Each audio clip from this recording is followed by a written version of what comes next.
All right, so it says we're recording. So thank you all so much for being here. Really appreciate it. So good to see so many of you. I know it's been a long time with some of you, but I know we've all kind of been speaking in smaller groups here and there based on region and based on different things, and hopefully you've all been communicating with each other as well throughout this. So first off, I want to say thanks to you all for being here, and a special thanks to Grant Sexton for doing this. Really appreciate it. I know we were hoping to hear from you at our 60th anniversary convention that was postponed due to COVID.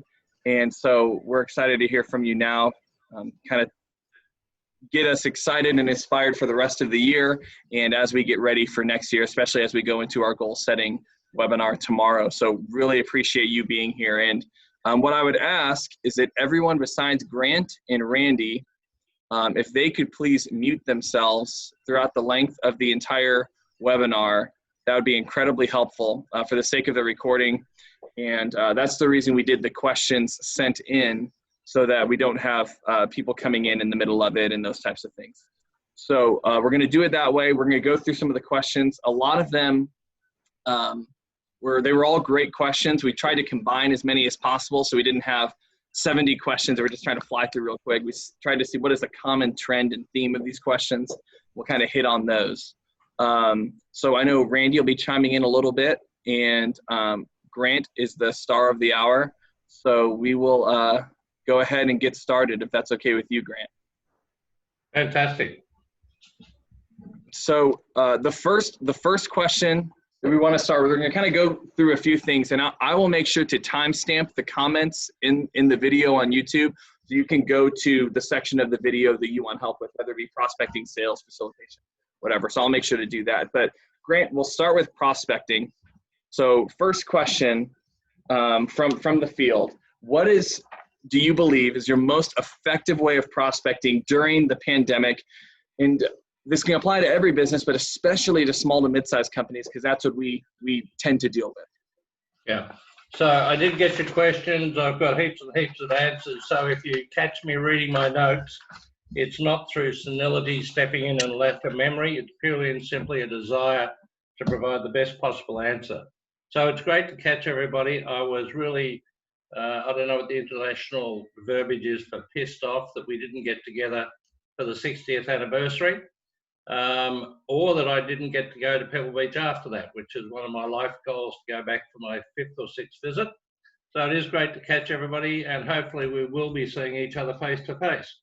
So firstly, let's just set the scene, if we could, that one of my favourite saying is, within every adversity is a seed of equal or greater opportunity. And on the second week of March, we were planning our conference here for the 20th to the 22nd.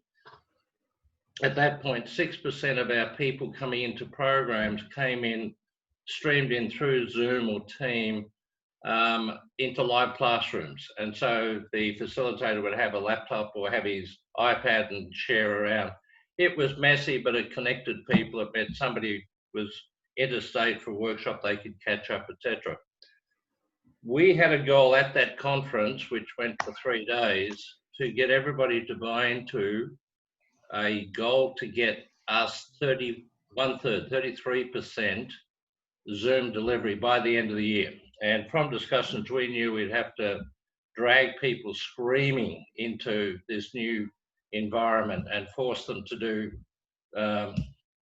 persuade, force, whatever, to come with us on the journey to adapt to what was happening. That was the second week of March. At the end of the last week of March, every venue we were operating in throughout Australia was closed, and we were 100% Zoom. Our government shut everything down. You were not allowed to train, universities were closed, schools were closed, etc. So the first reality we had was shock horror, how are we going to handle it? But within that adversity, we saw, well, here's an opportunity to take more focus on that goal we already had, to bring our delivery methodology up more with where the world was going. And so through that, we actually decided to turn this into an opportunity, and it's turned out to be brilliant. We're going into next year probably with the most positive approach we've seen ever in our business, and it's just fantastic. So I think the first thing we did was we got on Zoom to everybody on my birthday, my 69th birthday. I got my first ever computer, and I didn't learn how to send emails. I learned how to set up a Zoom meeting so I could talk to people. And then I got a what do you call it, a monitor. And so I've gone from the digital Stone Age and digital dinosaur through the, you know, the Bronze Age, the Iron Age. I'm probably up to around about the Industrial Revolution in terms of my facilitation skills. But what I will say is that we've put the effort into the facilitators, and we'll come to that later.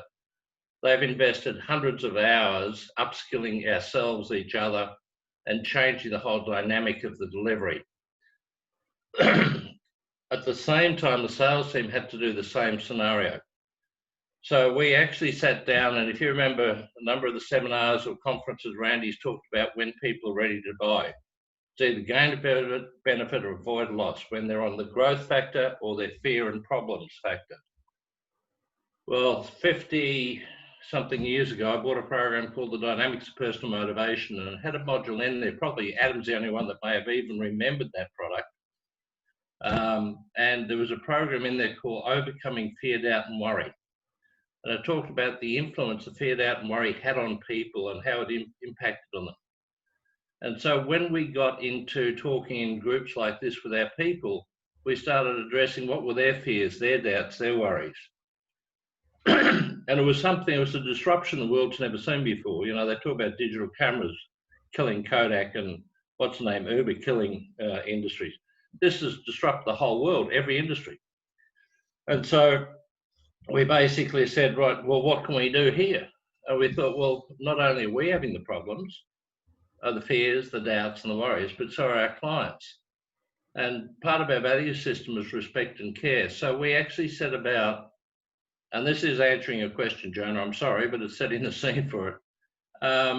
We started making calls to clients, not do you want to enroll? We had the first issue was converting all the people who are currently in the systems. We went through that. We got 90% of the people who booked into programs, went ahead digitally. The hardest was the people who are used to face-to-face going. But we started making, you know, 100 calls a week to clients and prospects. And they were just, are you okay calls? Hi, just ringing up to see how things are going. The questions we got, you know, were really around, are you okay? What's going to be different? You know, what are you doing to support your people? Are your people anxious? What are you doing to help your leaders, you know, come through this and lead better? So we just started asking questions. One of the key elements that came up was that there was a huge move because of our restrictions to companies who never had anybody working from home, having half or a large percentage of their staff working from home. So we said, all right, well, that's what our clients are worried about. So we set up a whole series of webinars, an hour and a half a week for 3 weeks in a row. But we set up heaps of these and invited 10 to 15 business people to come on just like this and say, well, how are you handling it? Adam, can you share anything you've done? You know, what about you, Tori? Has something happened there that's worked for you? And so we started getting this network of people helping each other come to grips with what was happening in the world. And we started saying to them, you know, guys, realize this, we will come out of this. But when we come out of this, right, the ones that come out positive with a new approach, who are not below the line whinging and blaming, that are above the line looking for opportunities, looking for solutions, they're the ones going to have the competitive advantage. And so we started talking with our clients about that, and then we started sharing that with the other clients and prospects. And literally, look, our March to June quarter was good because we had the momentum, but there was so much hesitancy to do anything because nobody knew what was happening that, you know, the middle of the year, our sales dropped off. Randy's seen those figures. But we had this contact base, and then we started talking to clients about what are you going to do going forward? How are you reassuring your people? How are you creating confidence? What are your supervisors doing to manage the work that people are doing outside their view? So asking the questions of what's changing, what's happening, what do you want to happen, just like a normal what we call a new account presentation. I think you might call it decision maker presentation. It's what's happening in your world, what can we do to help, without pushing the sales aspect. And pretty soon people were ringing our people saying, hey, listen, can I talk to you for a moment? And prospects who were this far away from a sale and went this far away started coming like this. So in the July to September quarter, most of Australia opened up and some people were out doing some face-to-face calls. But what we did with the prospecting is just actually then started saying, who else could you bring into this? And so individuals were saying, hey, Jad, you know, let's have a breakfast catch up. I've got 2 clients I'd like you to meet. You bring a couple of people and let's talk about how we can make the most out of this. You're in this industry, they're in that industry. So informally, is this making sense? Like informally, we got people connecting people. I was very fortunate. I joined a networking organization earlier in the year, which I haven't done since I was 25. I actually joined it for Chase and he said he was too busy. But it's incredible. And this guy is so well connected himself. We've had 105 referrals out of that network, personal introductions, since about the beginning of September. A lot of those are now coming into fruition to the sales that are happening at this point. So it was about not worrying about putting our head in the sand and whinging. It was about what can we do to help other people get through this? How can we be the person they go to? How can we create some solutions? And then the calls became, well, what can we do about it? How can you help us do that? And in Victoria in particular, we had a massive wave. So we were literally, we were not allowed to go to the office. We couldn't go 5 kilometres from your home. You couldn't be in space. If you went to the supermarket, only one person in the family, masks, huge restrictions. But we kept up the positivity about we will get out of this. And so we've actually had a surge now of enrollments that are coming on. That probably December will be our biggest December for a very long time. But next year is looking fantastic. So prospecting, we've had more referrals than we've had probably ever because we were forced to only work that way.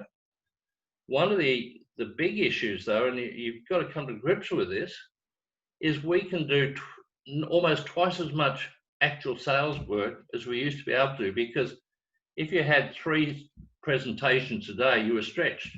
You went to the first one, took you 40 minutes to get there, you waited, you saw them, you got out, you drove to the next one, you waited, you saw them, you drove another hour to the next one, etc. Now we just literally book appointments and there's no drive time, there's no interruption. And this is creating a huge shift in the way people are doing business. So from our perspective, as much it was frustrating not to do what we were doing, we're looking for new ways to do it. So top industries. Sorry, I'm going through the questions. Grant, I would just add there, and I know that was a very short, concise answer on your part, but the 3 things he really mentioned there, which are so important, was instead of focusing on prospecting in the way we normally think, it became a relationship building activity. And which is what prospecting is anyway, but just to see it in a different light as relationship building as opposed to, oh, I've got to find these prospects and turn it into sales immediately. Instead, he saw it as a relationship building process. And the second big thing was attitude. You put all your people through the Attitude is Everything program. You really focused on having an above the line positive attitude, which then, you know, that transition to your prospects and your clients very much. And that's now coming to fruition. And then the third thing is just the activity. Like you mentioned, the Zoom calls have allowed us to just greatly increase activity. So we're going to up everybody's quotas for next year because, you know, we can do so many more interviews. And then one thing I would add to what Randy just said too is if anyone is looking to join an Attitude is Everything program, maybe you're not offering it, but you want your people to go through one or you want to go through one, Sam Mates is offering one from the home office. So if you're interested in that, email either Kathy Brown or Stacy Dalton and get signed up for that. It'll be really good, and Sam's gonna do an awesome job with that. So I just want to say that too. It'll be a great way to kick off your year. So anyways. I was going to reference it on how do we keep our team motivated, but you've jumped in ahead of me. Sorry. That's all right. I'll go ahead and mute myself again. So what's the next question, Jonah? Top industries. Okay. Yes. Do we change the script during COVID? Of course we did. We adjusted it, but it was really about how can we make that. We kept talking, how can we turn lemons into lemonade language. And look, a lot of people found it relieving to talk to somebody that was at least looking at the light at the end of the tunnel rather than talking the gloom and doom. I mean, I don't know what the news channels are going to do in future when COVID's gone. It's 80% of all the news we see. Well, sorry, plus your elections. So what are the top industries? Look, we don't have anything specific. Realistically, we're about helping people become better leaders and improve the productivity of the people in their organisations. I did not jot down some of them. We've had a couple of really good wins in mining, 4 or 5, one very large one, food production. Done a lot of work in the cinemas. They've all been shut. So we contacted those people and said, you don't want to lose your people. Let's use this time to upskill your people and prepare them for when you reopen.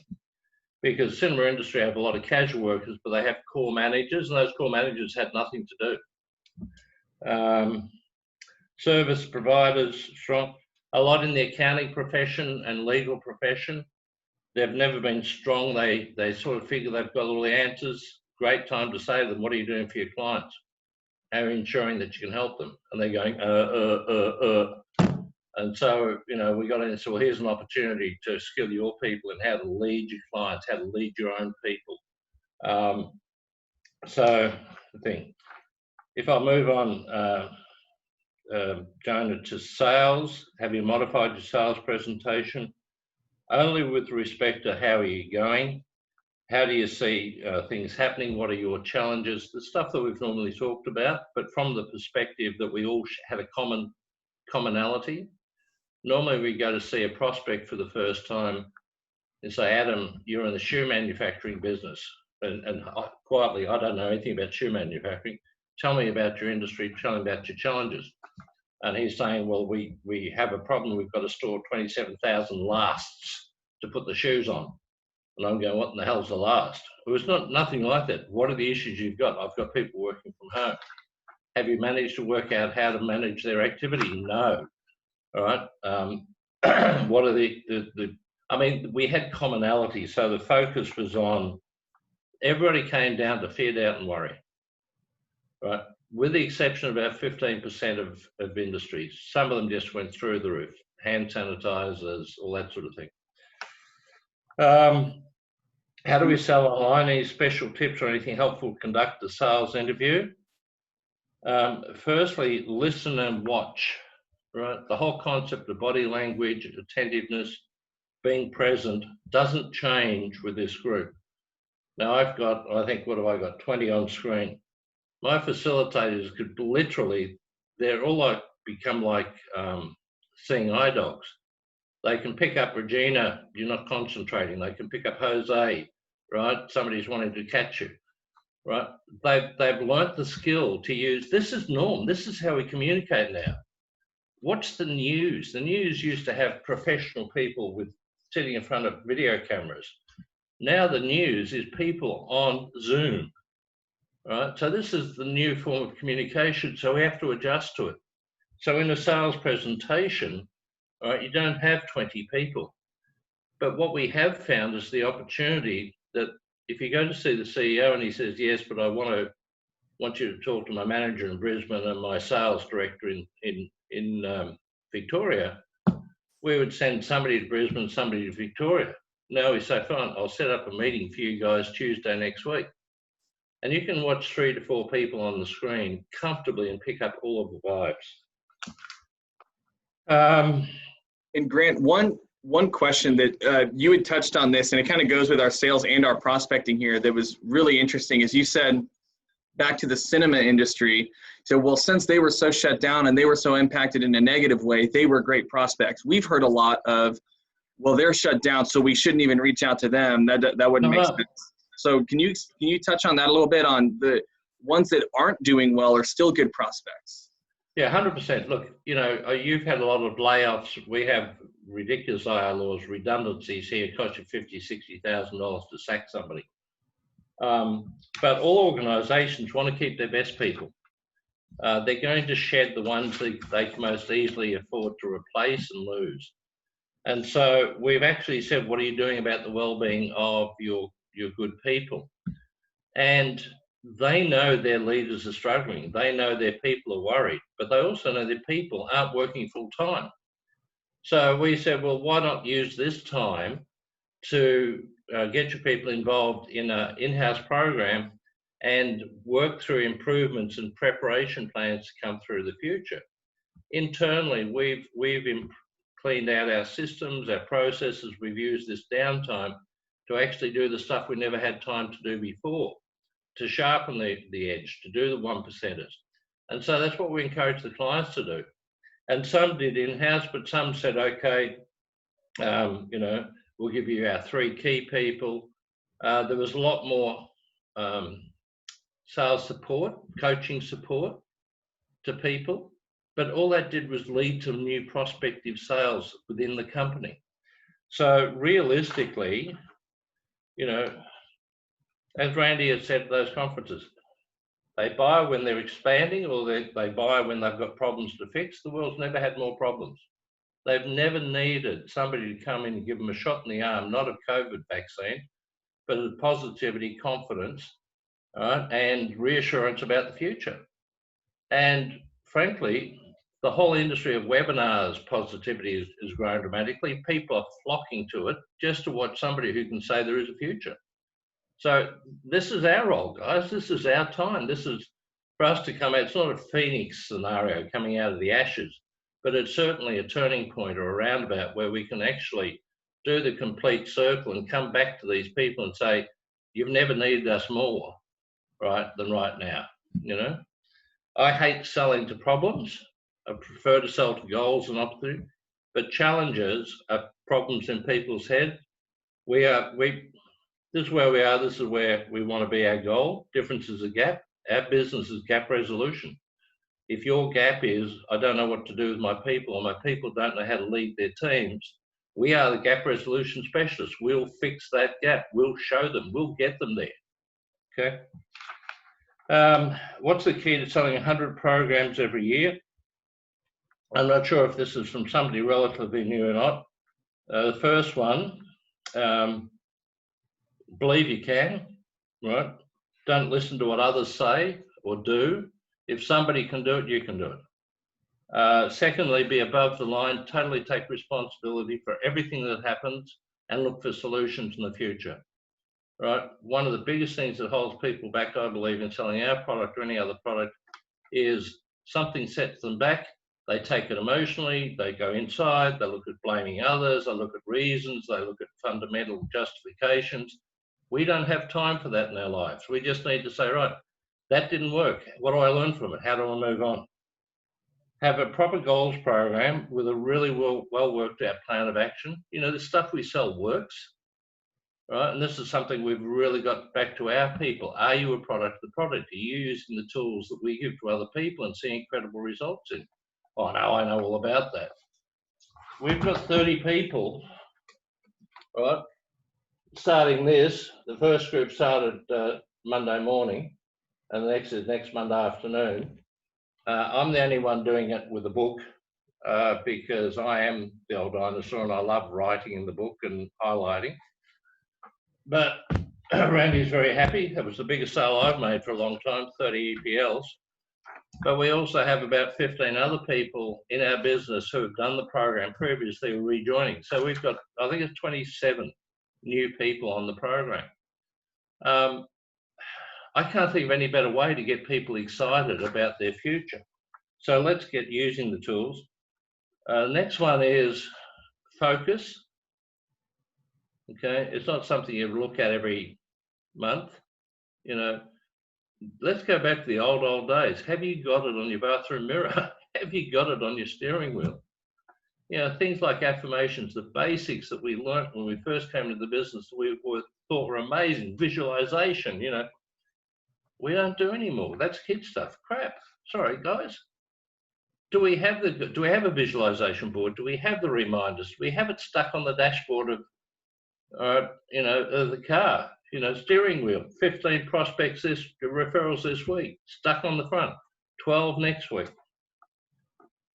Next one's really,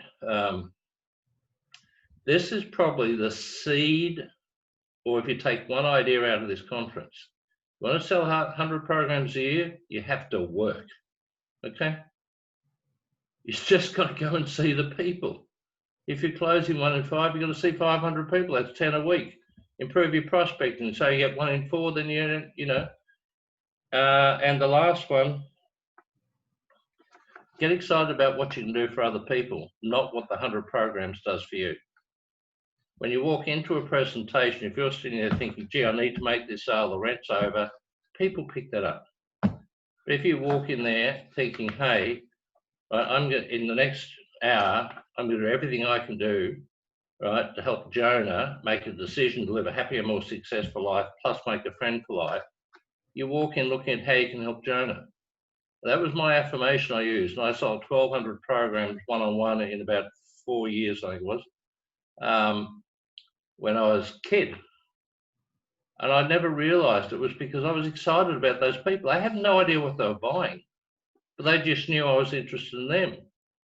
As we get older, we start to, well, we're commercial, we're selling to the business, we're selling to the CEO. The CEO is a person. It's a man or a woman who's got fears and doubts and worries and goals and wants.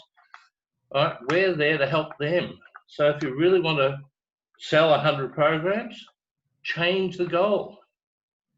Change the goal to how do I change 100 people's lives this year for the better, to help them and their people grow and prosper in an uncertain time. Put people before you. Sorry, it sounds like I'm Billy Graham. Have you implemented the marketing sales process in the online world? Nothing's really changed apart from the way we've approached it. You know, going into the future, it's not necessarily going to be better or worse than it was. It's just different, and you need to make those changes. You've got to have a willingness to adapt. I reckon there's maybe 10-15% difference to what we were doing previously. Obviously, we're not driving to the appointment, we're doing it like this. Obviously, the first phone call is to set up the first Zoom meeting, which is then set up a proper presentation often. But it's still your passion or enthusiasm is going to work for you. Chase will have he's been the world sales leader for, I think, 4 years in a row, Randy. He'll have his best year ever, and he has not seen a prospect since April. Right? He has not had a face-to-face meeting with anybody since April. Yeah, well, that's because he's putting Sylvester on the Zoom call, and I think Sylvester's the one selling everything. Yeah, Sylvester's sitting up there and saying, Daddy needs money or I'll starve. Yeah, so we're going to give the award to Sylvester this year. That's fantastic. All right, that's the sales questions. Jonah, sorry. No, that's fantastic. Thank you, Grant. That's very good. And so far we've gone through some prospecting things, some sales things. So now we'll move on to facilitation. And we had a lot of questions about, so in our programs, we talk about having 8 to 15 people in groups, up to 20 sometimes, just kind of depends on the company, the situation, the team, all those things. In your email or letter that you wrote to Randy, that Randy shared, it said you've done a lot with 15 up to 20 people on Zoom. And so it's not just in person, it's on Zoom. And so the first question would be, have you modified anything in how you facilitate classes in order to connect with each person in the class, since there are 15 people online in those classes? 100%. So we were fortunate in one regard. When this happened, I had facilitators scheduled to do programs that were cancelled or converted to Zoom. And so we had a whole lot of people had no income coming in. So we went to them and he said, right, all programs, even those that are single, for the next quarter until the end of June starting, are with 2 facilitators. But you're getting 75% of the normal fee. So we paid out 150% of what we'd normally pay for the facilitator, but we were saving thousands of dollars on room hire. I went to the licensees and said, this is what we're doing. And the goal is, 1, to keep everybody engaged, 2, that they'd learn from each other. So Ashok, right, you would have been facilitating 3 workshops. You had 3 different partner facilitators. So you were actually learning from each other. And it's amazing. We've always done a lot of peer reviews when you're working together. And the second was, okay, from learning from each other, you move to the third goal, which is let's create a dynamic environment that's got the unique learning concepts that have always been special to what we do. Based on that, let's go to a clean sheet of paper. Now, at that point, we had 3 or 4 facilitators on that were good on Zoom, who were our experts, and we probably were rated 8 out of 10. Those people today would not get a 2 rating on our guidelines. So Adrian, who had just taken over the role of national coordinator for the facilities, Jenny Ward retired, set up 2 training workshops per week. And so the facilitators came in, they shared ideas, they shared knowledge, right? We had 2 groups working on redoing the leaders' guides.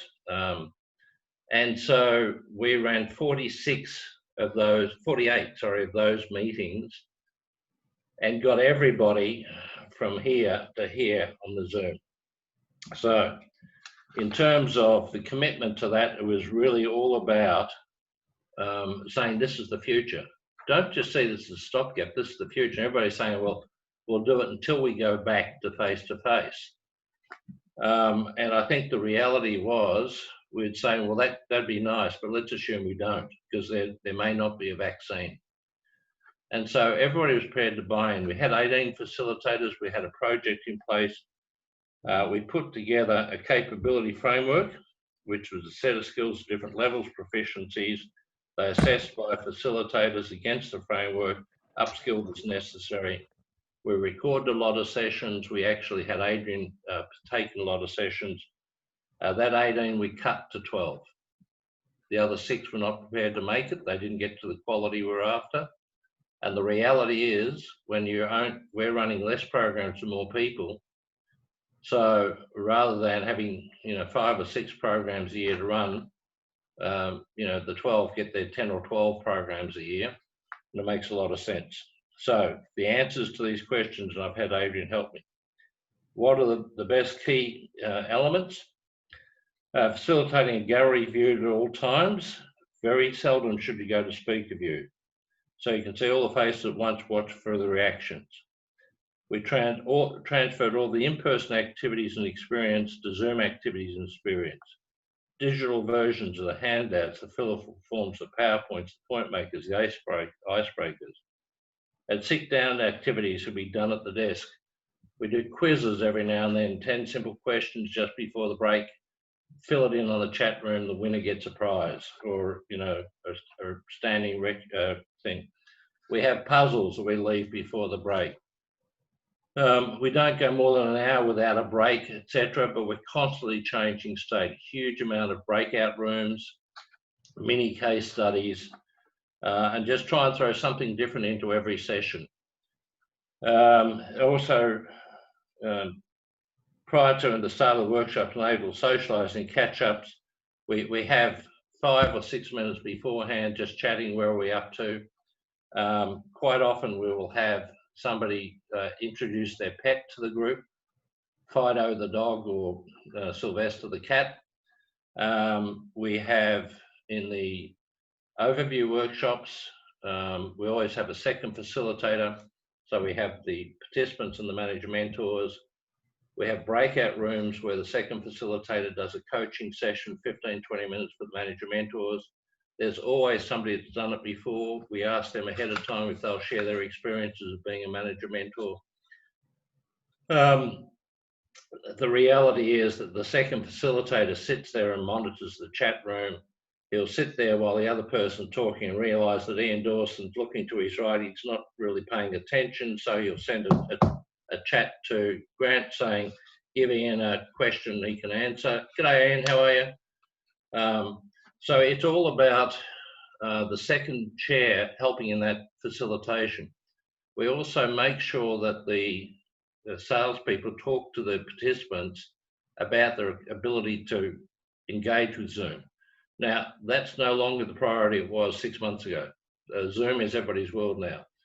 But we then did some tutorials ahead of time on Zoom on how to use it. We sent them to see, there's lots of things on YouTube and that about how to use it. So rather than staggering through it, I was on a meeting the other day and the guy wanted to change to share on Zoom. He spent 3.5 minutes fiddling to get the share screen over.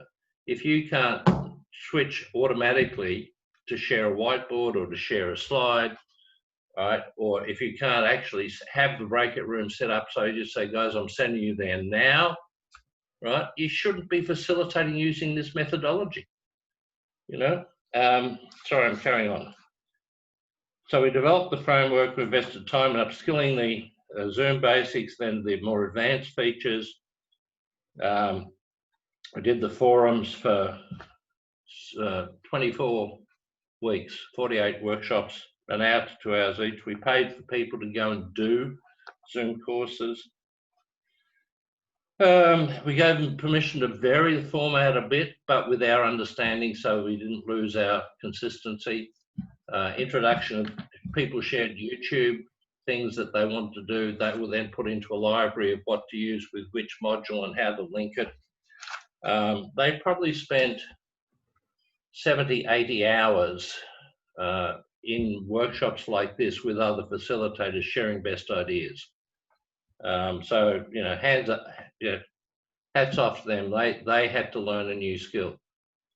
The facilitators we've got at the moment, especially Adrian could be doing this right now and sending 3 of you personal messages. I don't know how to does it. I think he's got 4 hands, all right?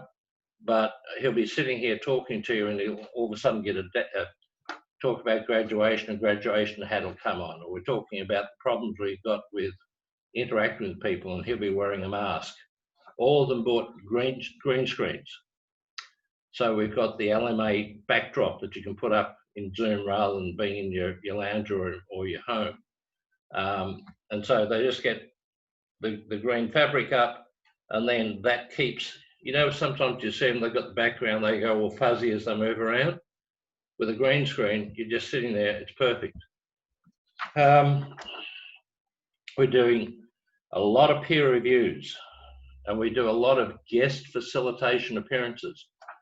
So, Tori, you're running one workshop, I'm running another workshop. I say, Tori, I want to run a session on 5 success essentials.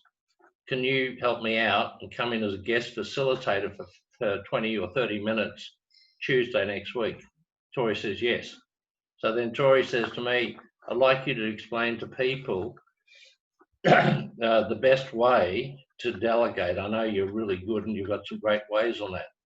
So we're running the session today. Our guest is Tori and she's going to share with you, and then we hand over the screen to Tori. And so by doing dual facilitation, we've also learned how to switch screens and have all of this communication behind the scenes absolutely seamless, right? But boy, they spent a lot of time doing it. I'm down to, what did I get? Oh, the 15 people. We had one workshop with 28. We were doing the 2 facilitators to learn how to do it, to share the money around, but it also made us realize what the capacity was. We came up with the fact that the ideal was 12, 15 for the interaction, the control, the coordination, the engagement. For a sole facilitator, with a second facilitator helping with the overview workshop with the managed mentors. But people loved the dual facilitation, the participants loved it. And so we said, right, 15, It's what we want to fill for the facilitator, profitable for them, profitable for the licensee, great interaction for participants. If we've got more than that, we can go to 22, 23, sometimes 24. Now with say 22 in the group, you've actually got 2 groups of 12. So you're not always 22 in the discussion. So basically, we might start thinking of best ideas, etc., etc. Guys, want you to go through the first part of this program. We're going to split you, all right? Now, Tori's taking one group, I'm taking the other. When we come back, Jose, I want you to be the spokesperson for your group, and Ashok, you be the spokesperson for your group.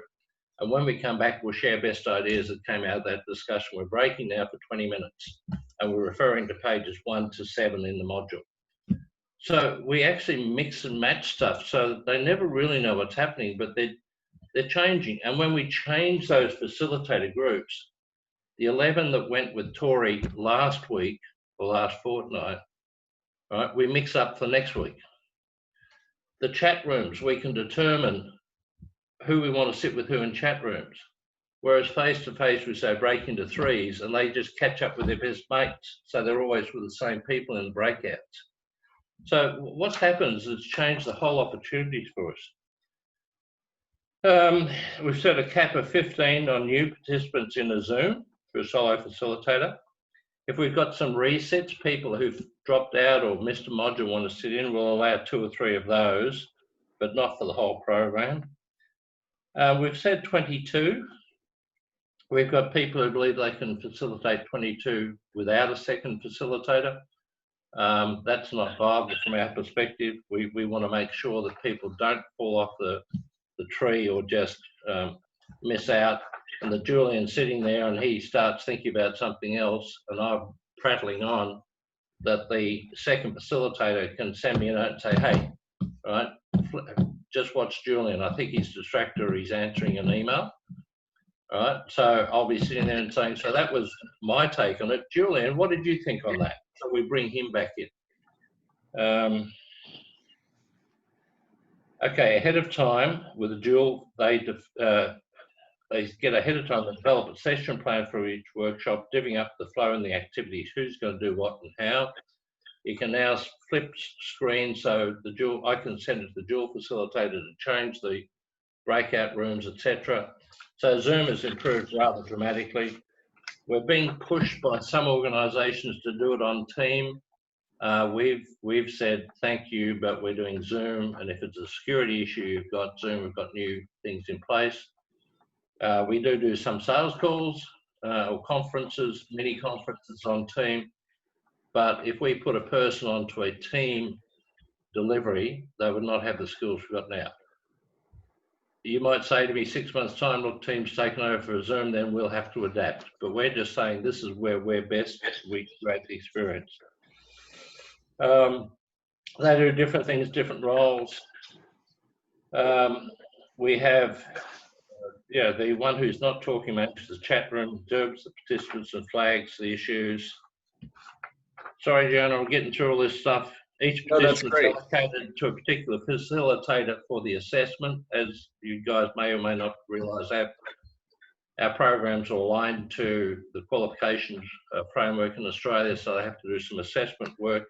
And so that person coaches that person through the assessments. However, they still have a course coach, third party in a lot of cases. Grant, yeah.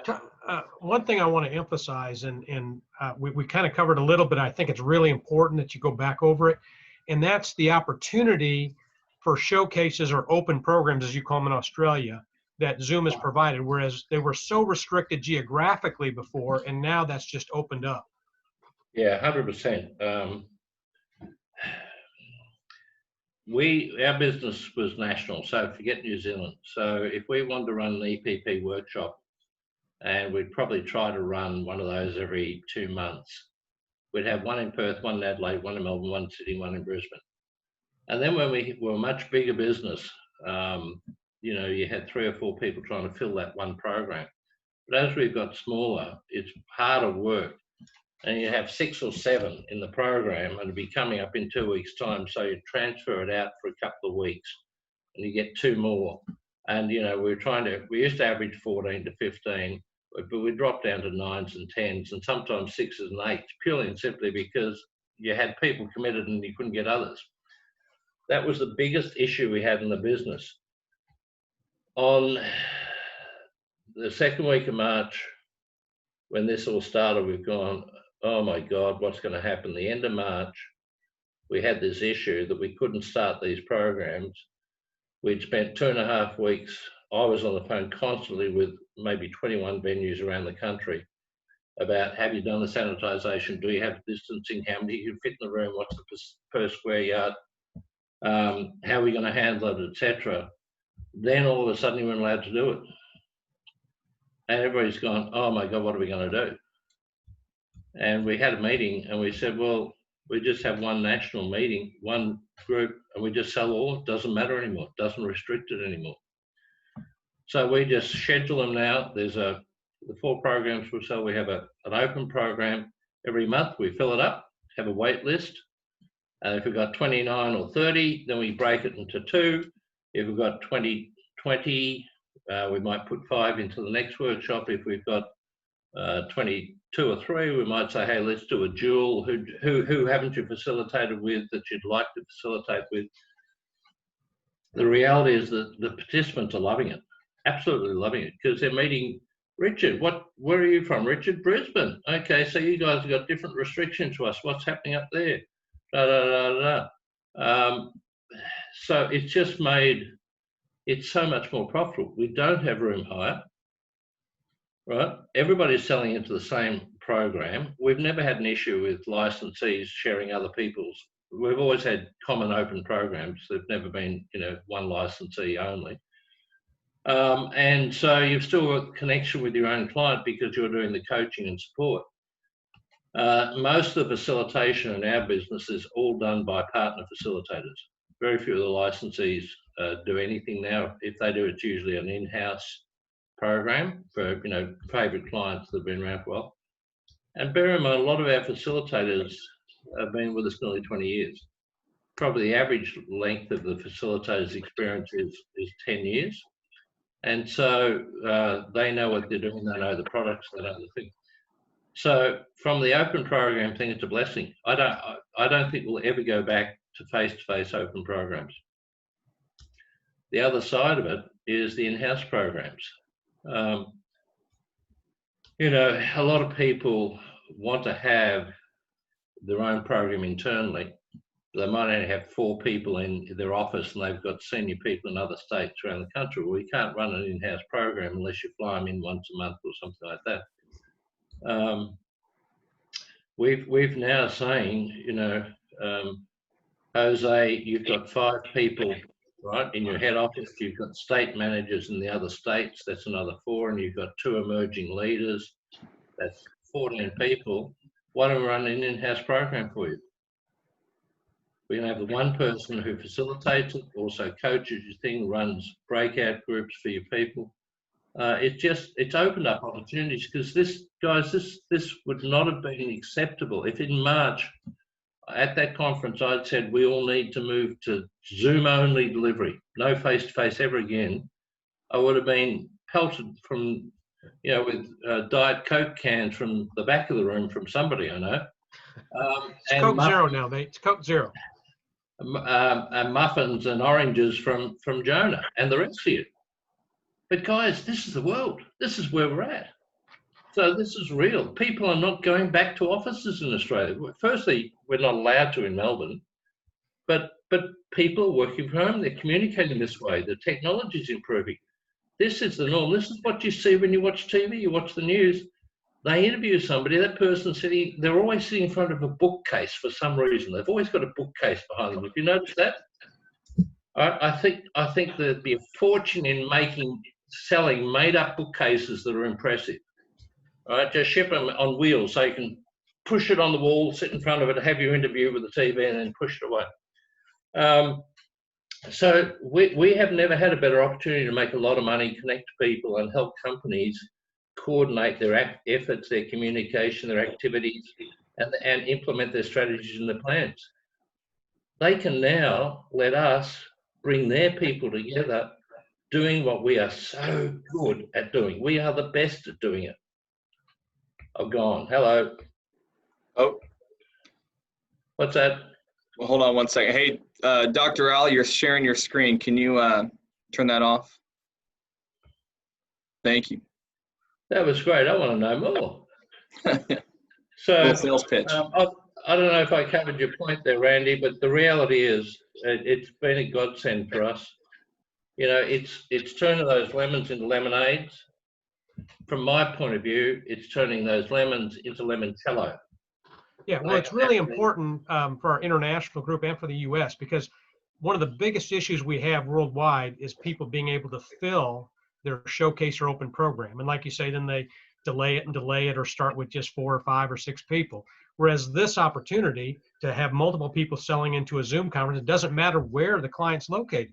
We can fill these showcases so much quicker and so much better and make the actual program so much better. You could change the dynamics of your business. Pick your best facilitators, and I know some of you love doing the facilitation.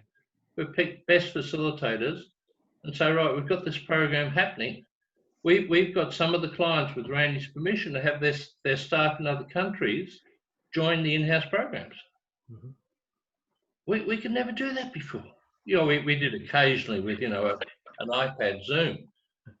We could truly become the real international business, but we have to think outside just my license, my territory, my Arizona, my Tasmania, you know, my Singapore. The reality is that we have the opportunity to not only stretch between states and locations within a country, but between countries. Anything else on that, Randy? Or? No, that's very good. I agree. Okay. I have no idea where I was at. Yeah. So Grant, we're getting to the end, and so we'll end with 2 questions, and they'll kind of be all encompassing of the last ones we have remaining. And so, one would be, what do you believe, all encompassing for everyone here, is the highest payoff activity right now for our people? So that's question 1. And then 2, and any specifics that would go along with that. Question 2 is, how are you and your team staying motivated during COVID? And if you could just leave us with a little motivational message. I know you don't like doing those, but we would love to hear a little motivational message from you. I think you have been very tongue-in-cheek, Jonah. I think the number 1 priority right now, and this is probably not the answer you're after, Jonah, is looking in the mirror and working on that person.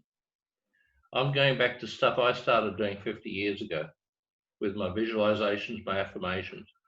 You know, I turned 70 in a few months. I've got 2 people in the business now running it, Chase and Adrian. I'm playing golf twice a week. Randy was at the Heath yesterday, did very well. I missed you. Oh my gosh, don't tell me that. Yeah, a perfect day. I think the priority right now is to really work on ourselves and our people in terms of getting them positive and focused and getting them to see that they have an opportunity and a responsibility to get out and change, help, lead, support, coach, mentor, whatever it is, their clients and their prospects. One of the things we've found is that going back through old clients we haven't done business with for a long time, and old graduates and old participants during this time with these Are You OK calls, has opened up huge new channels for us. Okay. So the first thing is I would suggest is become a purveyor of positivity, all right, and not a savior, all right, but a guiding hand to everybody you know.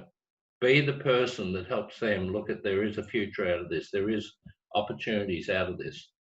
And sometimes it's hard because you'll get people with desperate problems who want to spend a lot of time with you. But you know, I think that's the most important thing we do, because that means you're going to prospect more, you're going to get more leads, you're going to get more referrals, you're going to get more sales and views. In terms of what are we doing going forward, as I said, doing the attitude and everything was the best thing we did. I'd love to say it was my idea and that, you know, people were swept up in my innovation and creativity, but it was actually Randy, who said, you know, get your ass into gear and get your people on. This is the best thing you can ever do. And it was fantastic. I know we had about 40 odd people on it. We paid for it.